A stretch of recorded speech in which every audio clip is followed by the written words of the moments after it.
Nah, kok Panjang soalnya tema kan. kita tema kita malam ini kekristenan bukan agama nih kok.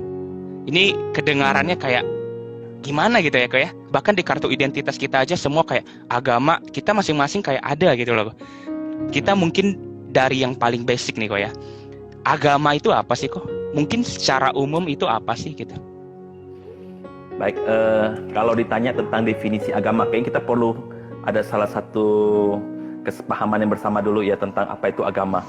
Kalau agama itu, kata agama sendiri itu berasal dari bahasa Sanskerta, yang artinya agama itu kacau. Jadi agama artinya sesuatu yang tidak kacau. Nah, agama itu dapat diartikan sebagai kumpulan aturan-aturan yang mengarahkan manusia agar manusia itu bisa hidup lebih benar dan hidup lebih baik. Nah, dan agama itu dibuat ya ada tujuannya. Tujuannya adalah supaya ada tatanan ataupun aturan kehidupan di dalam kehidupan manusia yang dianggap berasal dari Tuhan ataupun kepercayaannya ya tentang sosok ilahi dia yang spiritual itu, yang akan membimbing mereka supaya manusia itu bisa berusaha untuk mencari kebahagiaan hidup di dunia dan akhirat ya. Jadi kata kuncinya adalah sekumpulan aturan, peraturan dan juga usaha manusia ya, usaha manusia. Jadi memang kalau agama definisinya yaitu ada aturan, ada usaha manusia. Berarti kita bisa simpulin agama itu benar-benar usaha manusia untuk mencari Tuhan gitu ya kok ya? Ya, usaha manusia untuk mencari Tuhan supaya hidupnya diperkenan di dalam dunia dan juga di akhirat. Nah, kalau ngomong soal agama, kita juga sering dengar dengan konsep kepercayaan. Apakah agama dan kepercayaan ini hal yang sama kok? Agama dan kepercayaan adalah suatu hal yang sama atau tidak? Tergantung ya definisi kepercayaan itu apa, agama itu apa. Kalau agama itu dianggap sebagai sebuah tatanan hukum ataupun aturan-aturan, maka itu juga bisa jadi suatu kepercayaan daripada orang tersebut. Jadi tergantung ya definisi agama dan kepercayaan orang tersebut ya. Jadi pertanyaan ini agak susah untuk dijawab ya. Iya. Menarik. Nah, teman-teman sebelum kita makin jauh, untuk mengingatkan aja buat teman-teman yang punya pertanyaan yang mungkin ntar di tengah-tengah mungkin merasa, lah kok gini ya? Silakan teman-teman langsung type aja di tombol komennya, langsung kita bakal langsung arahin ke Ko Hervi langsung ke pembicara kita ya. Oke. Kayak judul kita nih kok, kekristenan bukan agama. Lalu kalau kayak gitu ya kok ya, kekristenan itu masih bisa kita sebut agama kok? Apakah masih bisa kita sebut sebuah agama gitu? Apakah Kristen masih bisa disebut sebagai sebuah agama? Nah, kalau misalnya tentang apakah Kristen adalah agama, sebenarnya kalau Koifis mencoba mencari, ternyata ada beberapa yang pro mengatakan bahwa kekristenan adalah agama. Ya, tapi ada juga yang mengatakan kekristenan itu bukan agama.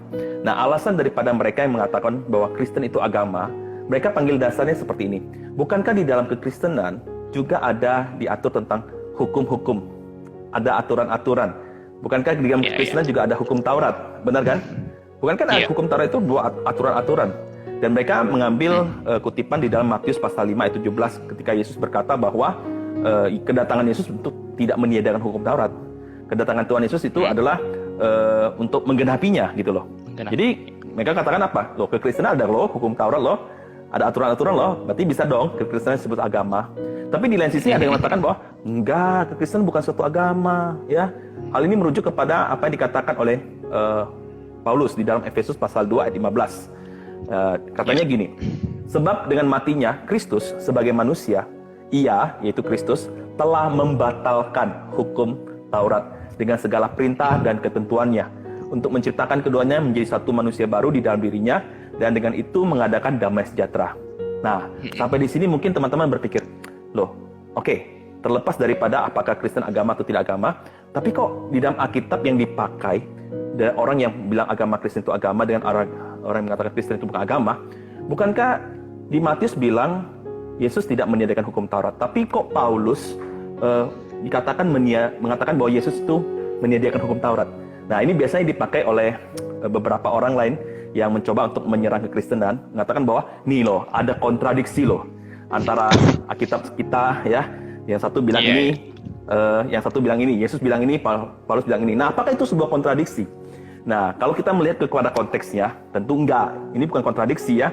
Kenapa? Perhatikan konteksnya. Kalau Matius itu, Yesus ngomongnya apa?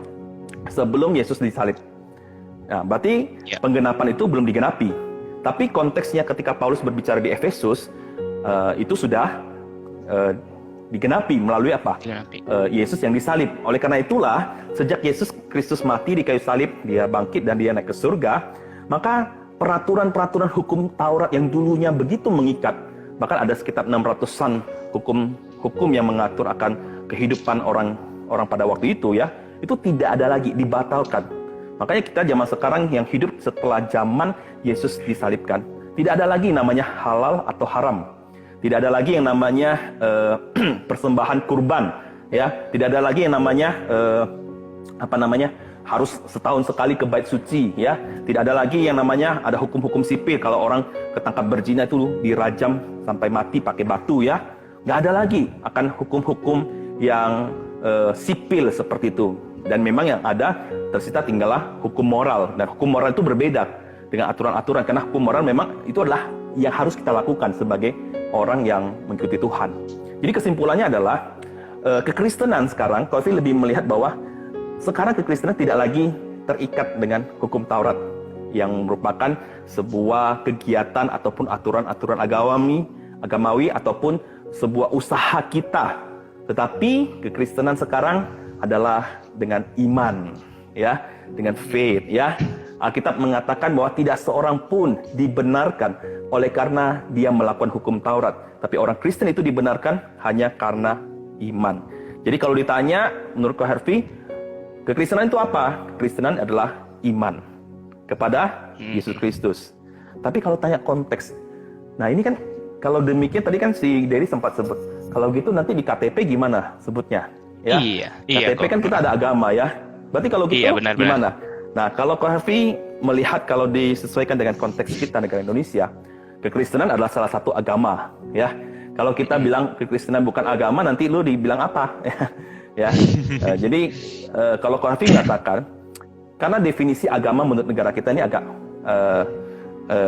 general ya, bahwa agama itu dikatakan agama karena punya kitab, karena punya aturan-aturan, punya pendirinya, punya nabi gitu ya, yang mendirikan agama. Nah, untuk tahapan daripada definisi yang negara Indonesia tetapkan, maka sebenarnya kekristenan bisa masuk sih. Kenapa? Yesus Kristus punya 3 jabatan. Jabatannya adalah dia nabi, dia imam, dia raja. Jadi masuk juga kalau misalnya harus ada sang nabinya, ya kita juga percaya bahwa Yesus adalah nabi gitu loh, ya. Jadi kalau Calvin dikatakan, menurut Calvin ya, kekristenan itu lebih dari agama. Iya. Bukan sekedar agama, ya. Berarti kita bisa simpulin kalau memang secara budaya tetap kekristenan bakal diakui sebagai agama, tapi punya arti secara filosofis yang lebih gitu ya, Ko ya. Dengan iman tadi yang Koko bilang tadi ya. Nah, kok kalau kayak gitu? Agama. Ya, benar. Apakah iman ini adalah inti dari kekristenan kok? Atau sebenarnya kekristenan tuh punya intinya itu apa sih kok gitu loh? Nah, ini menarik sekali pertanyaannya. Seringkali mungkin pertanyaan kita apa? Sebenarnya kita tuh dalam kekristenan tuh apa sih? Intinya apa sih ya? Nah, jawaban orang bisa beda-beda sih ya kalau ditanya ini ya. Berdasarkan refleksinya masing-masing ya. Tapi kalau dari pengetahuan dan juga pembelajaran Ko Harvey, Ko Harvey melihat bahwa inti daripada kekristenan adalah relasi.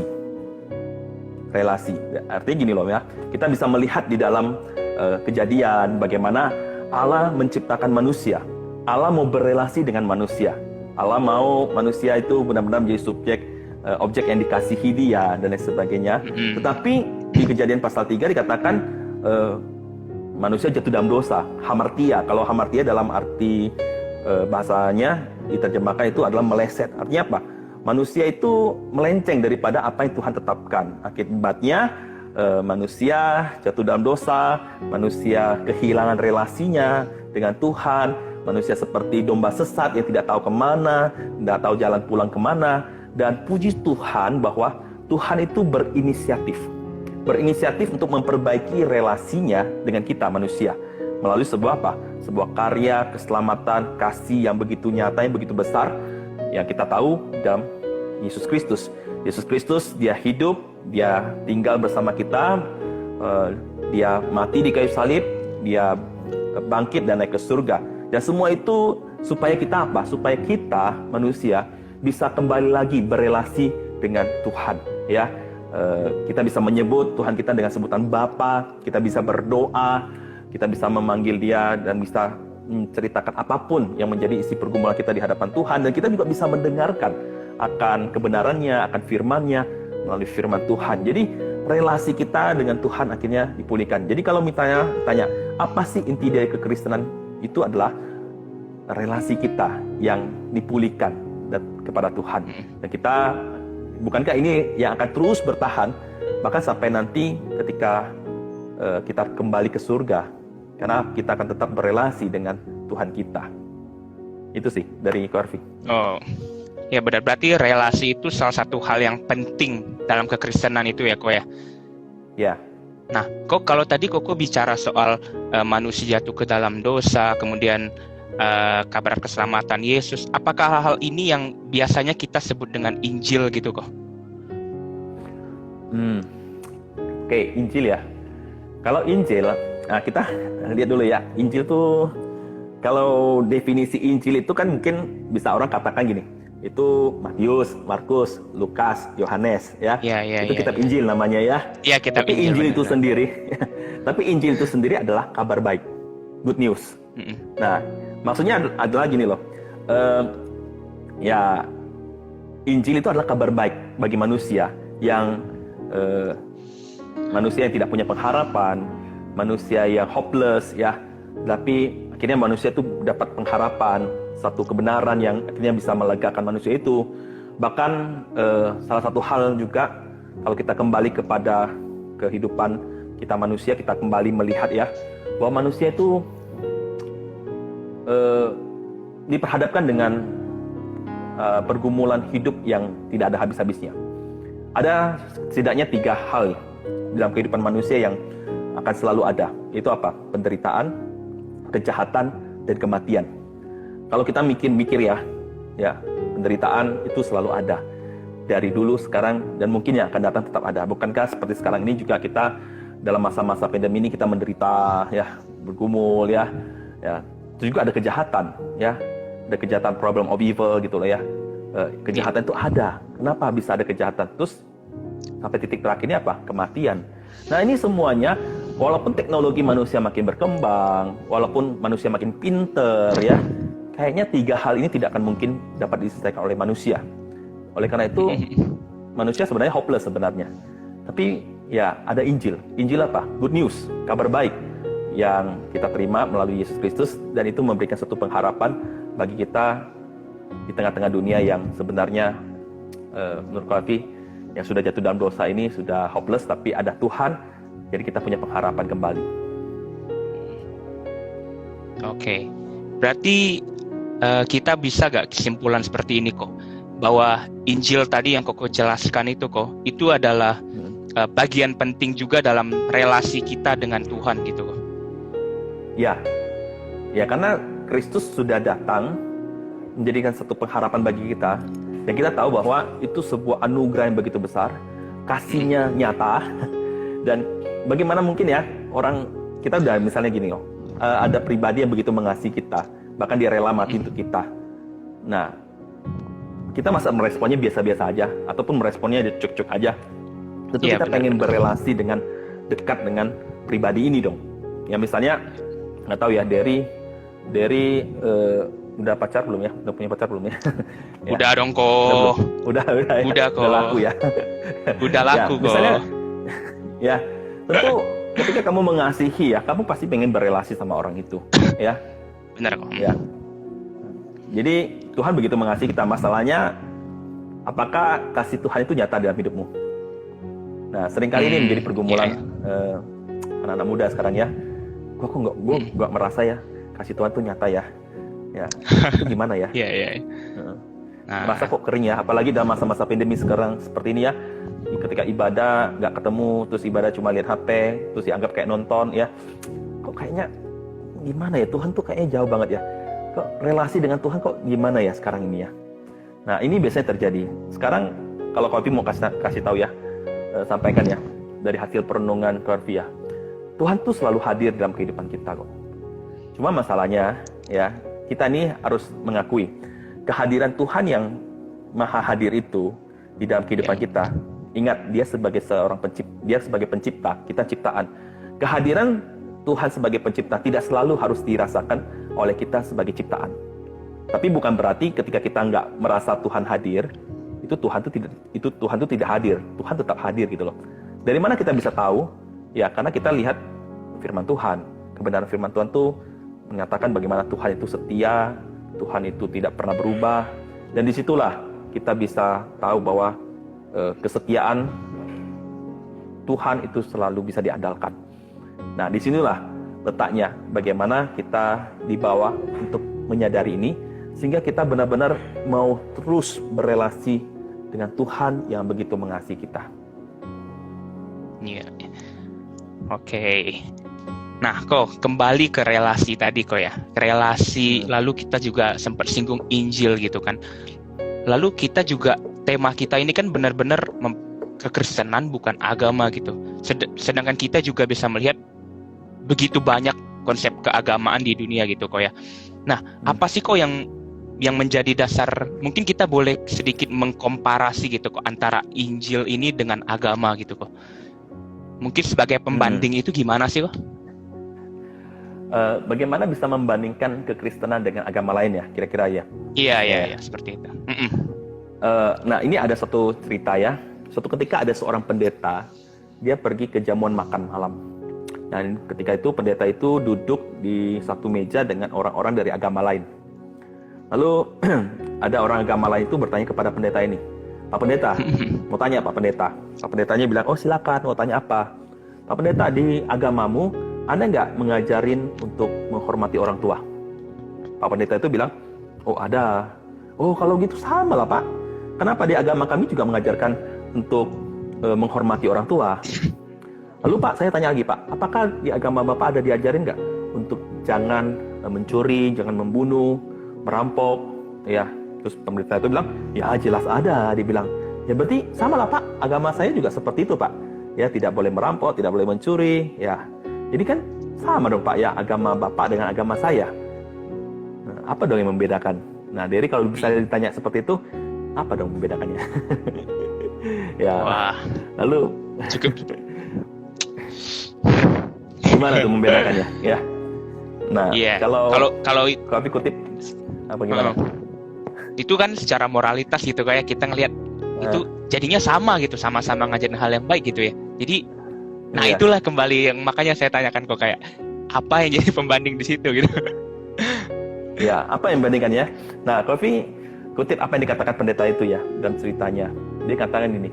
Dia mengatakan bahwa, nah Pak, memang benar ya ajaran Bapak ada jangan mencuri, merampok, menghormati orang tua. Kami pun demikian.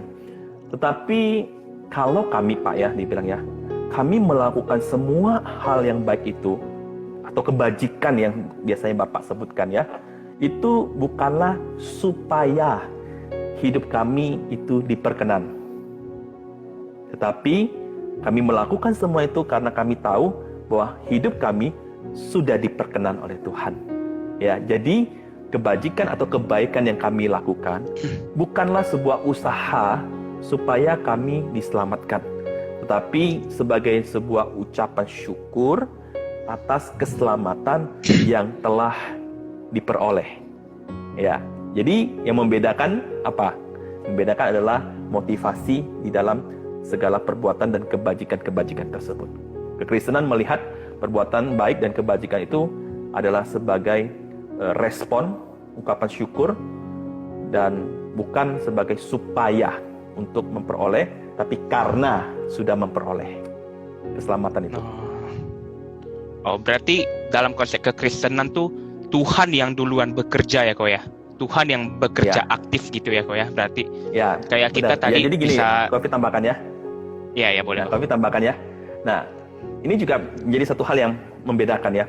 Kalau di dalam agama lain dengan Kristenan, kalau agama lain itu adalah usaha manusia untuk naik mencari Tuhan, ya. Tapi dalam kekristenan kita tahu bahwa bukan manusia yang mencari Tuhan, tapi Tuhan yang datang mencari manusia. Bahkan dia rela datang ke dalam dunia untuk menyelamatkan manusia yang sudah berdosa. Ilustrasinya seperti ini, teman-teman. Misalnya suatu ketika ya, ada teman Derry, siapa namanya? Ferdinand ya. Ferdinand itu boleh, misalnya Ferdinand. dia jalan-jalan di hutan ya, terus sama Derry dan lain sebagainya. Terus suatu ketika dia nggak sadar karena mungkin dia membayangkan cewek yang dia suka dan lain sebagainya itu kan, dia nggak sadar bahwa di depan itu ada lubang yang dalamnya 10 meter. Nah, dia jatuh ke dalam lubang tersebut. Dia jatuh, dia kaki, tangan patah, pingsan. Ya.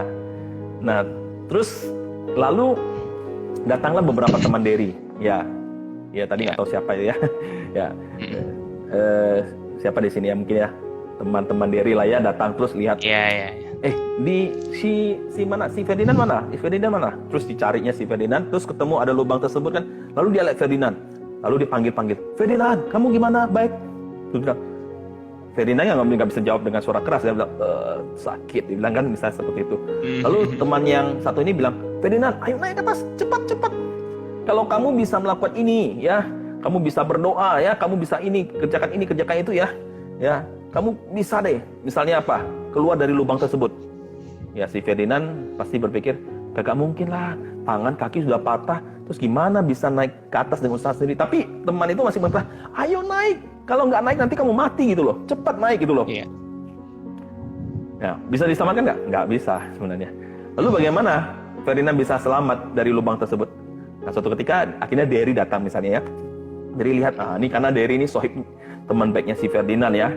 Ferdinand lihat, aduh kasihan dia. Terus apa yang dilakukan oleh Derry? Derry ikat tali, terus Derry turun ke dalam lubang tersebut, merasakan kegelapan lubang tersebut, merasakan bagaimana lembabnya udara di lubang tersebut. Mungkin ada kotoran-kotoran di situ juga. Derry kena kotoran tersebut. Dan waktu Derry turun, Derry melihat kondisi si Ferdinand. Lalu apa yang Derry lakukan? Derry memeluk, menggenggam erat tubuhnya si Ferdinand. Lalu dengan kekuatan Derry angkat Ferdinand ke atas. Nah, itu baru bisa Ferdinand itu selamat. Nah, ini ilustrasi yang menggambarkan walaupun tidak sempurna ya. Itu yang seperti yang dilakukan oleh Kristus Yesus bagi kita. Ini yang membedakan dengan agama lain. Kalau agama lain mengatakan, ayo berusaha. Ayo. Sama seperti teman satu yang lagi yang mengatakan si Ferdinand harus naik ke atas dengan usahanya sendiri.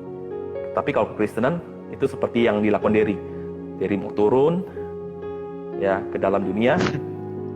Ya, enggak ya, bukan Derry ya, Tuhan Yesus ya. Tuhan Yesus datang ke dalam dunia. Dia mau bersama dengan kita yang hina ini, manusia yang berdosa. Dia mau hidup bersama dengan kita. Dia juga mengalami apa yang kita rasakan. Dan dia memeluk kita ya, dalam arti dia menyelamatkan kita, mengangkat kita dari lumpur jurang kegelapan dosa. Jadi apa yang membedakan? Inisiatifnya dari Tuhan, bukan dari kita. Karena kita manusia, kalau Roma katakan gak ada yang benar. Kita mah gak ada yang benar. Gak ada sesuatu pun yang mencari kebenaran itu, ya. Semua itu tidak ada yang mencari Tuhan gitu loh. Tuhan yang datang mencari kita. Nah, Oke, kok mantap. Jadi ketika mungkin semua konsep keagamaan menilai ketika manusia yang mencari Tuhan, kekristenan tampil dengan Tuhanlah yang datang mencari manusia di situ ya kok ya, perbedaannya ya kok ya. Nah kok berbicara, gimana kok? Sorry. Silakan. Okay. Nah kalau kita udah berbicara sampai kekristenan, sampai Injil tadi kok, kita sebagai anak-anak muda ini kan memang gak bisa dipungkiri kayak kita butuh kayak pembuktian gitu loh kok. Kayak kita nggak bisa sekedar percaya, kita relasi juga butuh rasa percaya gitu. Gimana gitu loh, kita bisa percaya tanpa pembuktian. Nah, kekristenan sendiri ini fakta-fakta kebenarannya itu gimana sih kok Injil dan kekristenan ini gitu. Nah,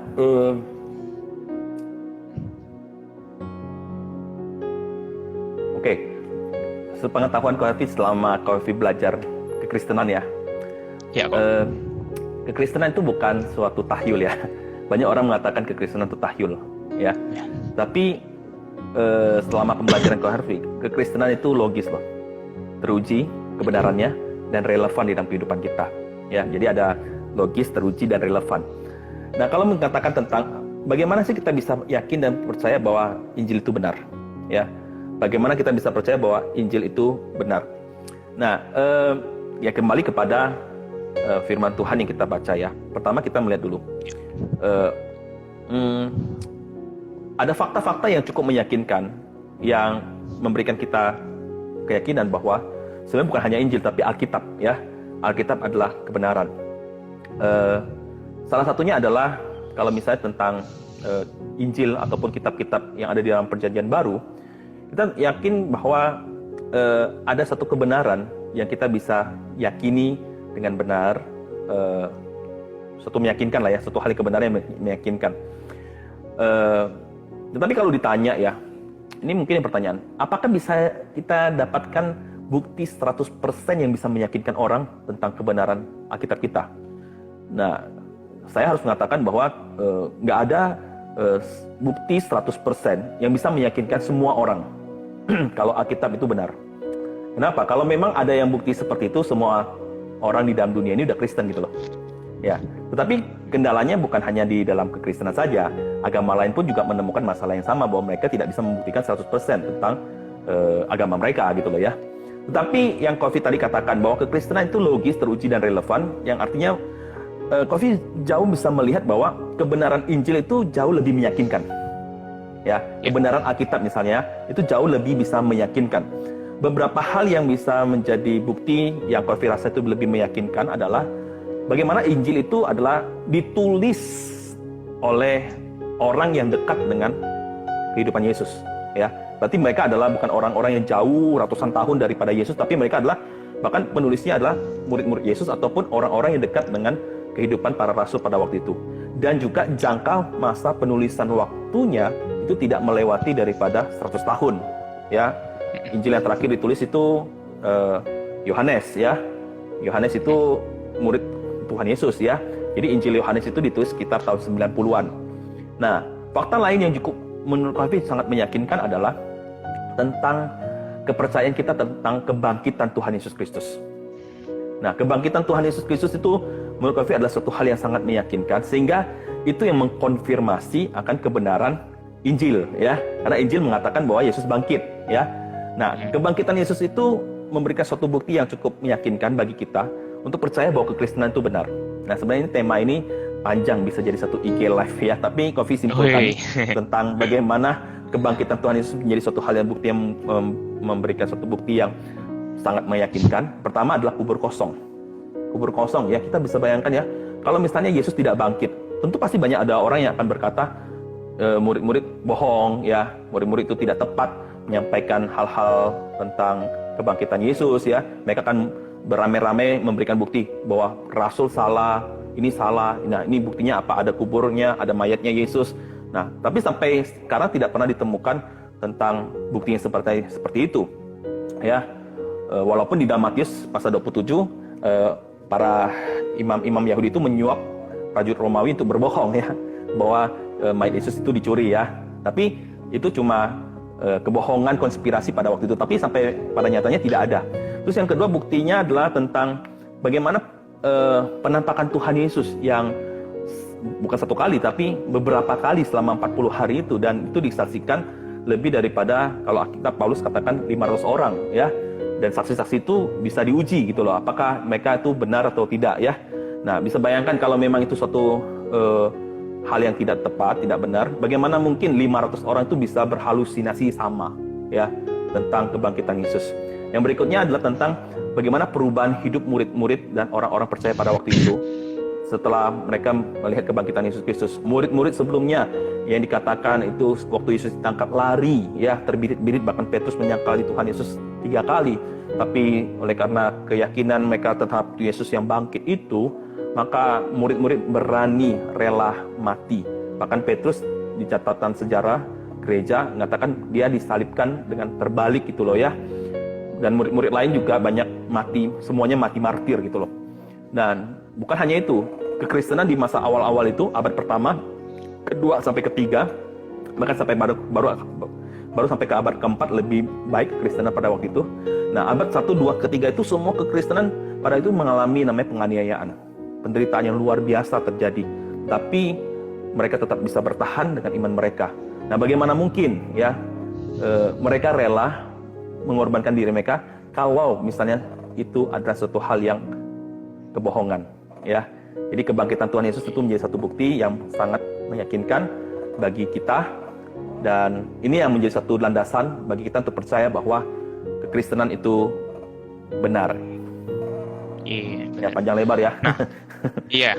Mungkin satu IG Live ini nggak cukup kali kok ya, kalau Koko benar-benar gitu ya. Nah, ya. Unik sekali sih kok ketika Koko bilang perubahan murid yang radikal itu benar-benar kita juga bisa melihat semua itu dalam Alkitab juga, perubahan murid-muridnya, pelayanan murid-muridnya itu benar-benar berubah drastis ya kok ya. Nah, kok kalau kita udah bicara fakta nih, kita juga kadang nih, saya sendiri sering juga ngedengar kayak gini, kayak Injil itu hanya rekayasa Rasul Paulus, yang mati itu memang sebenarnya bukan Tuhan Yesus. Nah, bagaimana sikap kita untuk menyikapi klaim-klaim yang seperti ini kok? Oke, klaim seperti itu ya, pertama ya ini kan pertanyaan-pertanyaan daripada agama-agama yang lain ya terhadap kekristenan yang mencoba menyerang kebenaran kita. Kalau misalnya ada rekan atau teman kita yang bertanya seperti itu, ya kita jangan langsung membenci mereka ya. Kita perlu ingat juga bahwa kita diajarkan untuk mengasihi mereka, ya, mengasihi pribadinya ya. Tentu pengajarannya kita nggak setuju, tapi kita mengasihi pribadi orang tersebut. Jadi kalau misalnya ada yang menyampaikan hal itu kepada kita, it's okay, kita bisa menerima itu sebagai ungkapan mereka jujur mau berdiskusi dengan kita. Nah, yang kedua, kekristenan itu bukan berarti tidak bisa memberikan jawaban-jawaban pembelaan iman terhadap pertanyaan-pertanyaan mereka. Nah, teman-teman sebenarnya bisa banyak juga belajar ya melalui IG Live ataupun melalui beberapa channel YouTube yang Kofi tahu, itu memberikan jawaban-jawaban terhadap pertanyaan-pertanyaan mereka tentang apakah Yesus itu sebenarnya disamarkan, ya, disamarkan. Jadi bukan Yesus yang mati, tapi muridnya yang mengkhianati dia mati, atau Yesus sebenarnya pingsan, nggak mati beneran, lalu diselamatkan sama murid-muridnya gitu. Jadi banyak sekali teori-teori yang ada ya. Sorry ya. Jadi banyak sekali teori-teori yang ada. Nah, itu mungkin usul bagi Glow ya, bisa bahas tema-tema ini secara spesifik ya. Dan menurut Kofi adalah kekristenan memberikan jawaban-jawaban tersebut itu. Ada pembelaan-pembelaan iman yang bisa kita berikan kepada orang-orang yang bertanya seperti itu. Jadi jangan takut ya. Kalau misalnya ditanya itu, jangan goyah dulu imannya. Benar ya, kekristenan kok kayak gini ya. Nah, mungkin saudara belum tahu ya. Saudara belum tahu, belum tentu itu tidak benar. Jadi banyak orang mungkin goncang goyahnya ketika mereka ditanya pertanyaan-pertanyaan yang mungkin membuat mereka bingung. Salah satu mungkin yang Kofi ingat adalah ketika ada satu orang yang datang ke Indonesia pada waktu kira-kira tahun 2017. Itu cukup gencar, cukup viral ya, gempar ya waktu itu ya.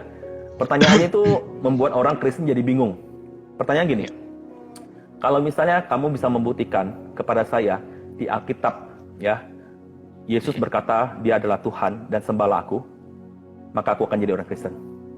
Nah, orang Kristen bingung, loh di Alkitab nggak ada tuh, gimana nih? Nah, terus dia bilang, tuh kan Alkitab aja nggak ada ngomong Yesus itu Tuhan dan sembahlah aku. Berarti apa? Kalian yang mempertuhankan Yesus yang adalah manusia jadi Tuhan. Nah, itu gimana jawabannya tuh? Nah, saudara, ini bukan berarti nggak ada jawabannya, ada jawabannya ya. Gimana kita sebagai orang Kristen, kita ada pembelaan iman terhadap pertanyaan-pertanyaan ataupun serangan-serangan terhadap kekristenan kita.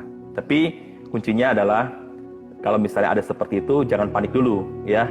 Kita bisa tanya orang, kita masih bisa belajar, kita bisa kembali kepada firman Tuhan, dan Ya, jangan sungkan untuk bertanya ya kalau misalnya ada hal-hal yang seperti itu.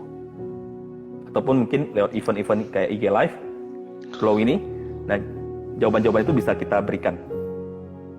Ya, nah gitu teman-teman. Jadi kalau teman-teman yang punya pertanyaan, boleh langsung ditanyakan juga ya teman-teman. Di kolom komen, nggak usah malu teman-teman. Dan mungkin kalau teman-teman juga punya pertanyaan di luar tema kita, boleh langsung di DM ke Instagram Glow Ministry. Ntar akan kita follow up sama pengurus, kita akan langsung juga jawab pertanyaan, mungkin pergumulan-pergumulan teman-teman ya. Nah kok ada satu pertanyaan nih dari satu viewer kita nih. Kalau inti dari kekristenan adalah berelasi, mengapa banyak orang memakai firman Tuhan untuk menilai orang lain yang mungkin menjauhkan kita dengan orang lain gitu kok? Apakah ada terkikis dalam pengajarannya? Jadi pertanyaannya adalah mengapa banyak orang memakai firman Tuhan untuk menilai orang lain yang mungkin menjauhkan kita dengan orang lain? Ya.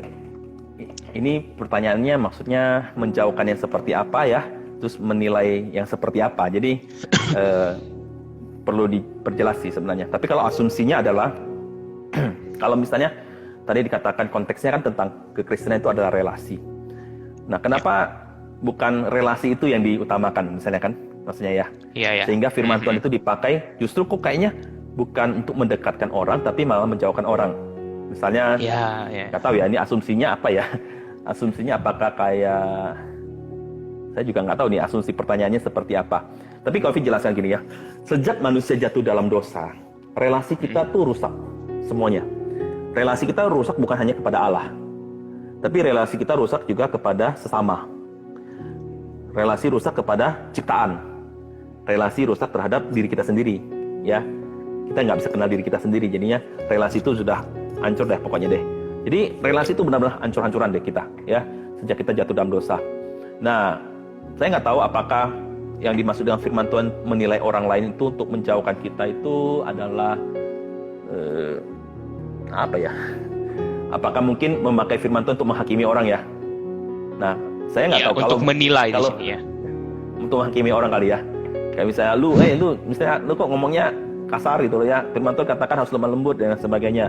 Lu kok misalnya melakukan ini kan? Misalnya firman Tuhan ngomong gini loh dan sebagainya. Ya. Nah, kalau demikian pertanyaan asumsinya, sebenarnya firman Tuhan itu kebenaran yang memang katakan dia seperti pisau yang bermata dua yang menembus sampai kedalaman hati untuk memperbaiki akan tingkah laku dan juga segala perbuatan kita, mengajar kita dalam jalan kebenaran. Jadi itu firman Tuhan. Jadi kalau saudara misalnya dalam melakukan dosa, melakukan satu hal yang nggak benar, saudara baca firman Tuhan atau dengar khotbah, teman-teman lihat firman Tuhan tuh kayaknya kok memberikan satu teguran ya. Nah itu harusnya saudara bisa terima sebagai wujud kasih Tuhan yang mau menegur dan mengajar kita. Tapi kalau misalnya konteks pertanyaan teman dari Joshua ini yang katakan ada orang, berarti itu oknum, ya oknum yang mungkin memakai firman Tuhan untuk menghakimi dengan motivasi-motivasi yang mungkin nggak benar. Jadi harus membedakan antara firman Tuhan yang adalah kebenaran itu dengan oknum yang melakukan itu, ya. Jadi oknum itu bisa salah, kebenaran itu enggak, gitu loh. Tapi oknum yang salah itu bisa memakai firman Tuhan yang benar itu untuk kepentingan dia, gitu loh. Ya bisa aja seperti itu ya. Sorry kalau misalnya pertanyaannya tidak bisa menjawab terlalu detail karena Covid nggak tahu nih kira-kira asumsi pertanyaan seperti apa. Mungkin Koko nggak dapat banget ya kok maksud dari pertanyaan itu kemana kok ya. Iya. Okay. Nah, kok kita tadi udah sampai di relasi lalu juga firman Tuhan gitu kok. Apa berarti kita bisa simpulin firman Tuhan dan relasi ini kedua hal yang nggak boleh dipisahin dong kok ya? Bener nggak kok? Firman Tuhan dan relasi ya jelas. Karena ya bagaimana mungkin kita gitu kok ya, udah sepaket. Bagaimana kita mungkin bisa mengenal Tuhan? Ya, kita kenal Tuhan lewat firman-Nya, ya.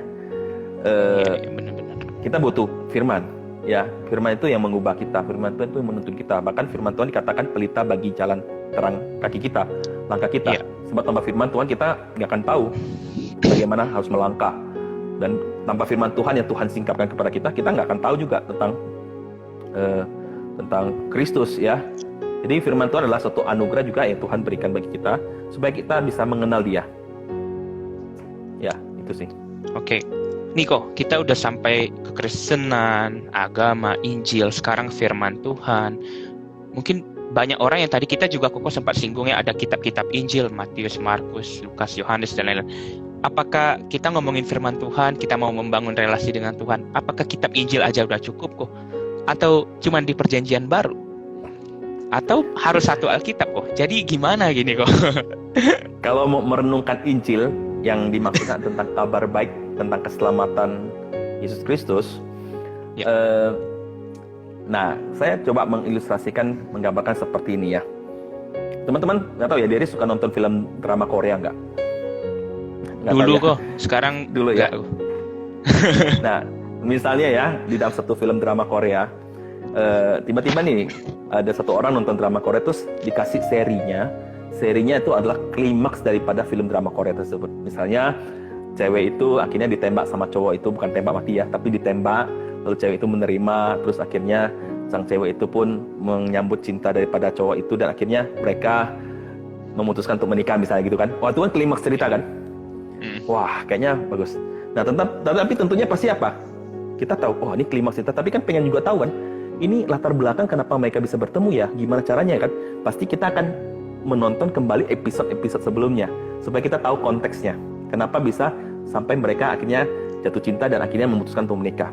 Dan kita juga pengen tahu juga, bukan hanya itu ya, bukan hanya sebatas mereka akhirnya jatuh cinta dan menikah, tapi kita pengen tahu setelah mereka menikah, mereka mau seperti apa.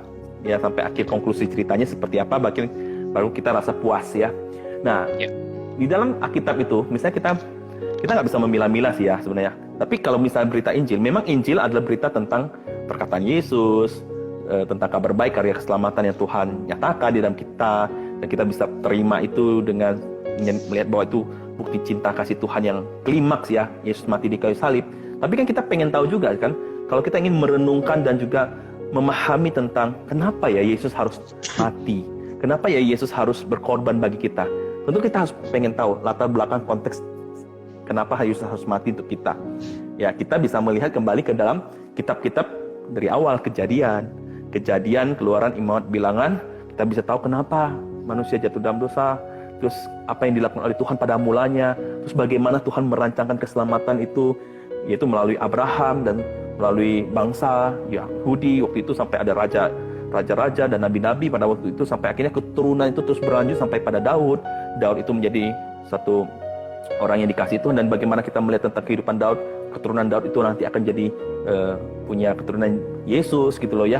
Lalu setelah itu kita bisa mengerti kenapa ya, sampai ketika Yesus sudah mati disalibkan pun kita tahu juga bagaimana perkembangan setelah itu. Misalnya kisah para rasul, Yesus itu diberitakan kepada banyak bangsa ya, lalu juga sampai pada akhirnya di Wahyu kita tahu tentang akan ada kemenangan, Yesus Kristus akan datang kedua kali. Jadi kalau kita ingin memahami Injil secara keseluruhan, ya tentu kita harus perlu memahami secara konteks keseluruhan itu, dari Kejadian sampai Wahyu. Jadi ini buku cinta sih, buku cinta Tuhan bagi kita. Kalau Pak Fi sebutkannya Alkitab ya, buku cinta Tuhan bagi kita. Jadi kalau memang kita memahami Injil, bagaimana karya keselamatan kabar baik itu dinyatakan kepada kita, tentu kita perlu mengerti konteks secara keseluruhan. Oleh karena itulah, makanya mungkin bagi sebagian orang, PB itu yang penting, PL nggak penting. Enggak ya, PL itu memberikan landasan bagi PB. Tapi juga salah juga kalau berpikir PL yang penting, PB enggak. Kenapa? Tanpa PB kamu nggak akan mengerti secara komprehensif apa maksudnya yang dikatakan dalam PL. Kamu butuh PB gitu loh. Jadi keseluruhan firman Tuhan, Alkitab itu. Oke. Berarti Injil itu memang, kabar itu memang tertulis cuma di perjanjian baru ya kok. Tapi di perjanjian lama sendiri kita juga sering dengar kok kayak Injil di kitab Kejadian gitu kok. Nah, itu gimana sih kok, kayak apakah itu yang tadi Koko bilang yang benar masih berkesinambungan di situnya kok? Ada satu, ya bisa contoh lah ya, di dalam perjanjian, karena Injil kan definisinya kan kabar baik ya. Kabar baik ya.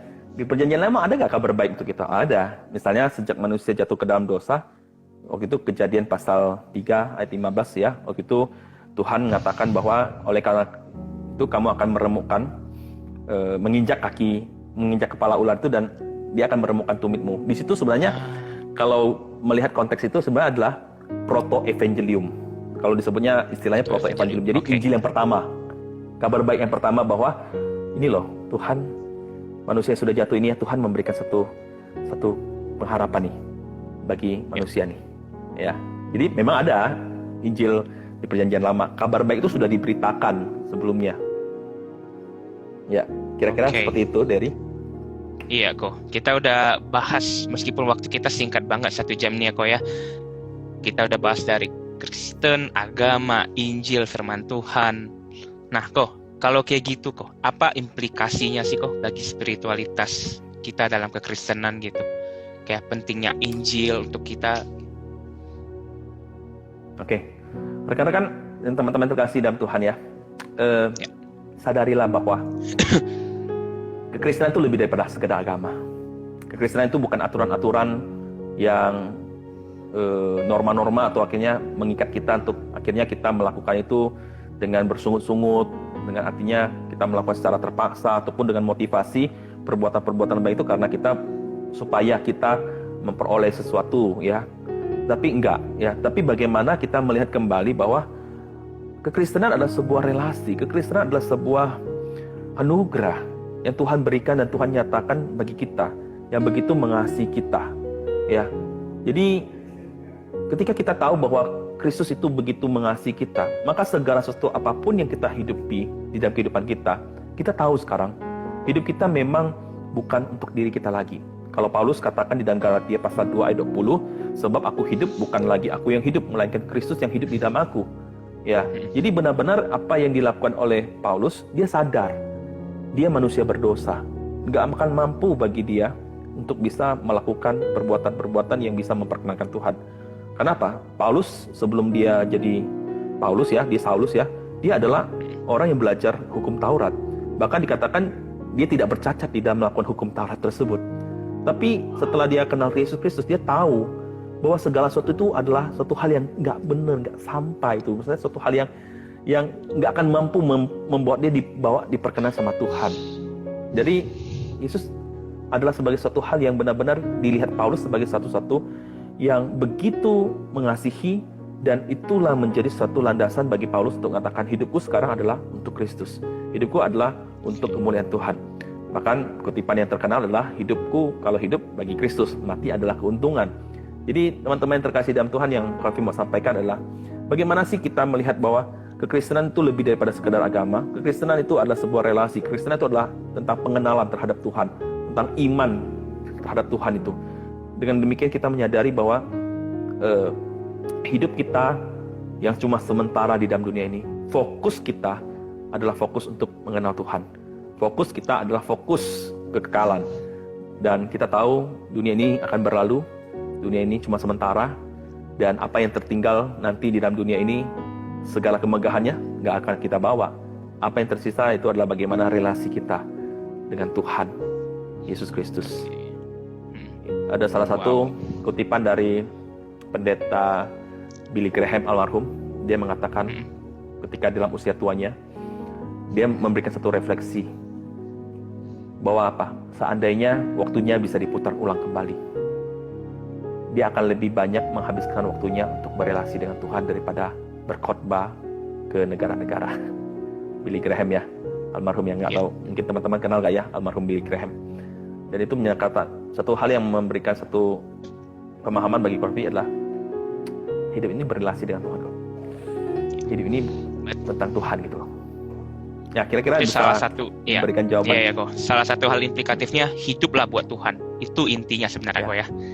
Nah kok dari pembahasan kita dari awal sampai akhir, juga berhubung waktu kita yang sangat terbatas nih kok. Mungkin boleh kok kayak untuk di kesimpulannya apa sih gitu loh dari awal sampai gitu.